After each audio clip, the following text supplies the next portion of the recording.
வணக்கம். நீங்கள் இணைந்திருப்பது உதயன் டிஜிட்டல் வலையொலியின் பிரதான செய்திகளுடன். செய்தி தொகுப்பு உதயன் டிஜிட்டல் செய்தி பிரிவு. செய்திகளுடன் இணைந்திருக்கும் நான் லிஷா தரணீஸ்வரன். வடமராட்சி கிழக்கு வத்திராயன் பகுதியில் பொருளாதார அபிவிருத்தி மைய கட்டிடம் நேற்றைய தினம் திறந்து வைக்கப்பட்டுள்ளது. பொருளாதார நெருக்கடியால் பூர்த்தியடையாமல் காணப்பட்ட வத்திராயன் பொருளாதார அபிவிருத்தி மைய கட்டிடம் முன்னாள் நாடாளுமன்ற உறுப்பினர்களான அங்கஜன் ராமநாதன், டக்ளஸ் தேவானந்தா ஆகியோரின் அதிகளவான நிதி பங்களிப்போடு பூர்த்தி செய்யப்பட்டு இன்று மக்கள் பாவனைக்காக திறந்து வைக்கப்பட்டது. வத்திராயன் கிராம அபிவிருத்தி சங்க தலைவர் செல்வன் தலைமையில் நேற்று காலை ஆரம்பமான நிகழ்வில் வடமராட்சி கிழக்கு பிரதேச செயலக உதவி பிரதேச செயலாளர் கலந்து கொண்டு மண்டபத்தை நாடா வெட்டி திறந்து வைத்தார். இந்த நிகழ்வில் வத்திராயன் கிராம அலுவலர், வடமராட்சி கிழக்கு பிரதேச செயலக கணக்காளர், ஈழமக்கள் ஜனநாயக கட்சியின் ஊடக பேச்சாளர் ஸ்ரீரங்கேஸ்வரன், தேசிய மக்கள் சக்தியின் மருதங்கேணி கிளை பொறுப்பாளர் ஷாம், சிகரம் கல்வி நிறுவனத்தின் இயக்குநர், வடமராட்சி கிழக்கு கடற்றொழிலாளர் சங்கங்களின் சமாச தலைவர், மருதங்கேணி சுகாதார பரிசோதகர், வத்திராயன் கிராம அபிவிருத்தி சங்க உறுப்பினர்கள், பிரதேச செயலக உத்தியோகத்தர்கள், பொதுமக்கள் என பலர் கலந்து கொண்டனர். கோப்பாய் போலீஸ் நிலைய பொறுப்பு அதிகாரியை இடமாற்றம் செய்ய வேண்டாம் என கோப்பாய் போலீஸ் பிரிவுக்கு உட்பட்ட பகுதிகளில் பொதுமக்கள் பெயரில் பதாகைகள் கட்டப்பட்டுள்ளன. கோப்பாய் போலீஸ் நிலைய பொறுப்பு அதிகாரி வெதகெதர கடந்த 3 ஆண்டுகளுக்கு முதல் பொறுப்பு அதிகாரியாக பொறுப்பேற்றிருந்தார். தமிழ் மொழி பேசக்கூடியவராக இருந்தமையால் கோப்பாய் போலீஸ் பிரிவுக்கு உட்பட்ட பகுதியில் வாழும் தமிழ் மக்கள் இவரை இலகுவில் அணுகக்கூடியவாறு இருந்தமையால் போலீஸ் பிரிவுக்கு உட்பட்ட பகுதியில் குற்றச் செயல்கள் பெருமளவில் கட்டுப்படுத்தப்பட்டிருந்தன. இந்த நிலையில் பொறுப்பு அதிகாரிக்கு பதிலைக்கு திடீர் இடமாற்றம் வழங்கப்பட்டுள்ளது. தமிழர் பகுதிகளில் தமிழ் மொழி பேசக்கூடிய போலீஸ் அதிகாரிகள் கடமையாற்ற வேண்டும் என பல்வேறு தரப்பினரும் கோரி வரும் நிலையில் தமிழ் மொழி பேசக்கூடிய பொறுப்பு அதிகாரி திடீர் இடமாற்றம் செய்யப்பட்டுள்ள நிலையில் குறித்த பதாகைகள் கட்டப்பட்டுள்ளன என்பதும் குறிப்பிடத்தக்கது. அதானி நிறுவனத்தின் காற்றாலை திட்டத்தை மாற்றி சீனாவுக்கோ அல்லது வேறு நாடுகளுக்கோ வழங்கும் எண்ணம் அரசாங்கத்திற்கு இல்லை என கடற்றொழில் அமைச்சர் ராமலிங்கம் சந்திரசேகரன் தெரிவித்தார். ஜாழ் மாவட்ட செயலக கேட்போர் கூடத்தில் இடம்பெற்ற 2025 ஆண்டுக்கான பன்முகப்படுத்தப்பட்ட வரவு செலவு திட்டம் தொடர்பான கலந்துரையாடலின் பின்னர் ஊடகவியலாளர் எழுப்பிய கேள்வி ஒன்றுக்கே அவர் இவ்வாறு தெரிவித்தார். அவரிடம் ஊடகவியலாளர் இலங்கையில் நடைமுறைப்படுத்தப்பட இருந்த அதானி நிறுவனத்தின் காற்றாலை திட்டங்களை நிறுத்துவதாக குறித்த நிறுவனம் தெரிவித்துள்ள நிலையில் அதனை சீனாவுக்கு வழங்கும் திட்டம் காரணமா என கேள்வி எழுப்பினார். இதன்போது கருத்து தெரிவித்த அமைச்சர், சீனாவுக்கோ அல்லது வேறு நாடுகளுக்கோ வழங்குவதற்காக அதானியின் திட்டத்தை நிறுத்துவதற்கு நாங்கள் முயற்சிக்கவில்லை. அதானியின் திட்டத்தை இப்போதைக்கு சரியென ஏற்றால் சில காலங்களில் அந்த முடிவு தவறாக மாறக்கூடிய சூழ்நிலை ஏற்படும். குறித்த காற்றாலை திட்டத்தால் நாட்டுக்கும் நாட்டு மக்களுக்கும் இலங்கை மின்சார சபைக்கும் பயன் கிட்டுமா என்பது தொடர்பில் பல விடயங்களை ஆராய வேண்டியிருந்ததை தவிர அவர்களை நிறுத்திக் கொண்டு வேறு யாருக்கும் வழங்கும் நோக்கம் இருக்கவில்லை. நாங்களேன் அவருக்கு கொடுப்பதா, இவருக்கு கொடுத்தால் நலமா என பேசுவதிலும் பார்க்க எமது நாட்டில் உள்ள முதலீட்டாளர்களையும் புலம்பெயர் நாடுகளில் உள்ள முதலீட்டாளர்களையும் அழைத்து திட்டங்களை மேற்கொள்வதற்கு எண்ணியுள்ளோம். அதற்கான அழைப்பினை ஜனாதிபதி விடுத்துள்ளார்.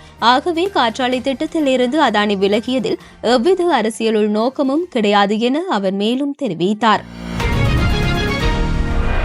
நாடாளுமன்ற உறுப்பினர் ராமநாதன் அர்ச்சனாவுக்கு கட்டாய மனநல சிகிச்சை வழங்கப்பட வேண்டும் என சாவகச்சேரி நகரசபையின் முன்னாள் உறுப்பினரும் சாவகச்சேரி ஆதார மருத்துவமனை குறித்து சர்ச்சை ஏற்பட்ட வேளை அர்ச்சனாவுக்கு ஆதரவாக முன்னின்று செயல்பட்ட முக்கியஸ்தருமான கிஷோர் தெரிவித்துள்ளார். நேற்று தனியார் ஊடகம் ஒன்றுக்கு வழங்கிய செவ்வியிலேயே அவர் இதனை தெரிவித்துள்ளார்.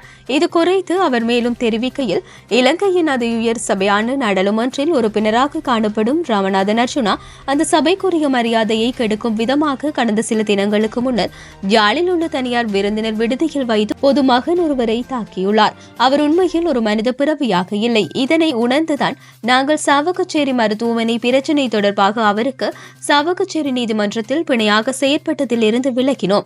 இலங்கை அரசியல் வரலாற்றில் இப்படி ஒரு கேவலமான ஒருவரை யாரும் பார்த்திருக்க முடியாது. தான் உண்மையிலேயே ஒரு மனநலம் பாதிக்கப்பட்டவன் எனவும் தனக்கான சிகிச்சையை வழங்க வேண்டும் எனவும் கூறி அவர் பகிர பகிரங்கமாக மன்னிப்பு கோர வேண்டும். இலங்கையின் நாடாளுமன்றத்தின் பெருமையை பேண வேண்டுமென்றால் சபாநாயகர் அவர்கள் அர்ச்சுனாவை கட்டாய மனநல மருத்துவ பரிசோதனைகளுக்கு உட்படுத்த வேண்டும். அர்ச்சுனாவுக்கு ஆதரவு வழங்கும் புலம்பெயர் மக்களே, நீங்கள் சிந்தித்து செயற்படுங்கள். அவர் செயற்படும் விதம் சரியா? அவர் ஒரு மனிதத்துவத்துடன் செயற்படுகின்றாரா என்பதை சிந்தியுங்கள். தெருச்சண்டையில் ஈடுபடும் இவர் தனக்கு பாதுகாப்பு வழங்கப்படவில்லை என கூறுகின்றார். தனக்கு பாதுகாப்பு இல்லை என கூறி ஒரு துப்பாக்கியை பெற்று அதனை வைத்து மக்களை மிரட்டுவதற்காகத்தான் அவர் இவ்வாறு செயற்படுகின்றார். கடந்த காலத்தில் நாடாளுமன்ற உறுப்பினர்களின் தனிப்பட்ட பாதுகாப்பு கருதி சட்ட ரீதியான கைத்துப்பாக்கிகள் வழங்கப்பட்டன.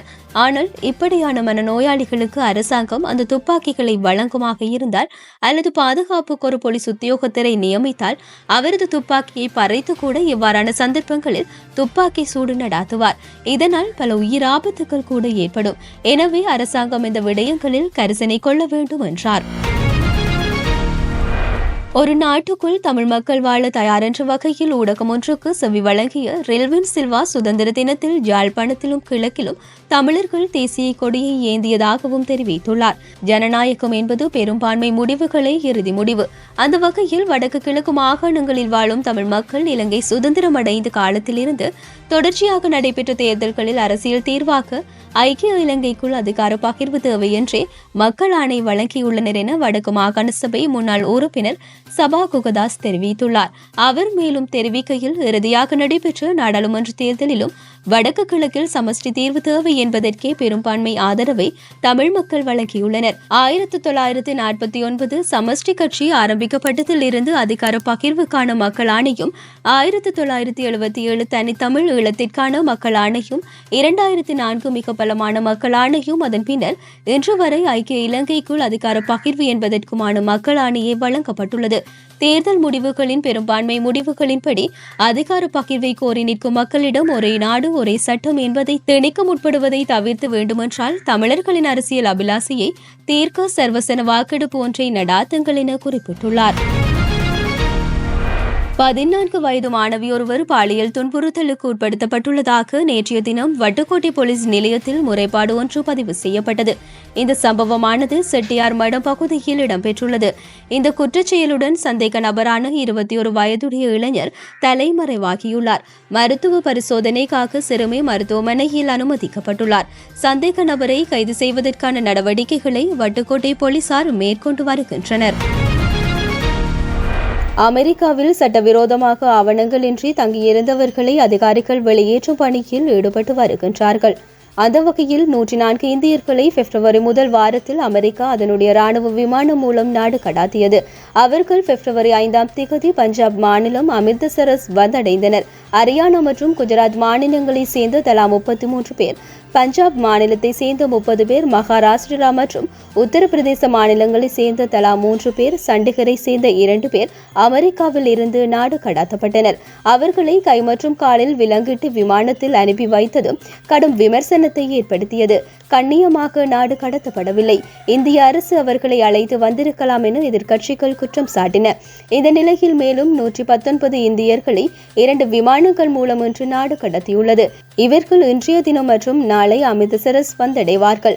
2 விமானங்களும் இரவு 10:05 மணிக்கு அமிர்தசரஸில் தரையிறங்கும் என தகவல்கள் வெளியாகியுள்ளது. தற்போது வருபவர்களில் 67 பேர் பஞ்சாப் மாநிலத்தையும், 33 பேர் ஹரியானா மாநிலத்தையும், 8 பேர் குஜராத் மாநிலத்தையும், 3 பேர் உத்தரப்பிரதேசத்தையும், தலா 2 பேர் மகாராஷ்டிராவையும், கோவா ராஜஸ்தான் மாநிலத்தையும், தலா ஒருவர் இமாச்சல் ஜம்மு காஷ்மீர் மாநிலத்தையும் சேர்ந்தவர்களாவார். இவர்கள் அமெரிக்காவிற்குள் மெக்சிகோ மற்றும் மற்ற எல்லை வழியாக ஊடுருவியவர்கள். ஊடுருவிய நிலையில் பாஸ்போர்ட்களை கிழித்து எறிந்ததாக அதிகாரிகள் தெரிவித்துள்ளனர். பிரான்ஸ் தலைநகர் பாரிஸில் புகழ்பெற்ற பாம்பிடோ மையம் என்ற அருங்காட்சியகம் உள்ளது. கட்டிடக்கலைக்காகவும் அங்கு காட்சிக்கு வைக்கப்பட்டுள்ள 1,40,000 ஓவியங்கள், பழங்கால பொருட்களுக்காக பெருமை வாய்ந்த அருங்காட்சியகங்களில் ஒன்றாக இந்த பாம்பிடோ மையம் உள்ளது. 1977ஆம் ஆண்டு இந்த அருங்காட்சியகம் கட்டப்பட்டு பொதுமக்கள் பயன்பாட்டிற்கு திறக்கப்பட்டது. உள்நாட்டினர் மட்டுமின்றி வெளிநாட்டு சுற்றுலா பயணிகள் என ஆண்டுக்கு 32 லட்சம் பொதுமக்கள் இந்த அருங்காட்சியகத்திற்கு வந்து பார்வையிட்டு செல்கின்றார்கள். இந்த நிலையில் பராமரிப்பு பணிக்காக இந்த அருங்காட்சியகம் மூடப்படுவதாக அந்த நாட்டு அரசு அறிவித்துள்ளது. 5 ஆண்டுகளுக்கு நடைபெறவுள்ள இந்த பராமரிப்பு பணி முடிக்கப்பட்டு வருகின்ற நிலையில் 2030ஆம் ஆண்டு இந்த அருங்காட்சியகம் மீண்டும் பொதுமக்கள் பார்வைக்கு திறக்கப்படும் என அறிவிக்கப்பட்டுள்ளது. இந்த அறிவிப்பு சுற்றுலா பயணிகளிடையே கடும் அதிர்வலைகளை ஏற்படுத்தியுள்ளது.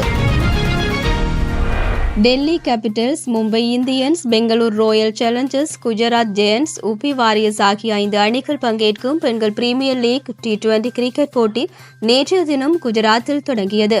வதோதராவில் நடைபெற்ற முதல் போட்டியில் ஆஸ்லி கார்னர் தலைமையிலான குஜராத் ஜெயண்ட்ஸ் அணியும் நடப்பு சாம்பியனான ஸ்மிருதி மந்தனா தலைமையிலான பெங்களூர் ராயல் சேலஞ்சர்ஸ் அணியும் மோதின.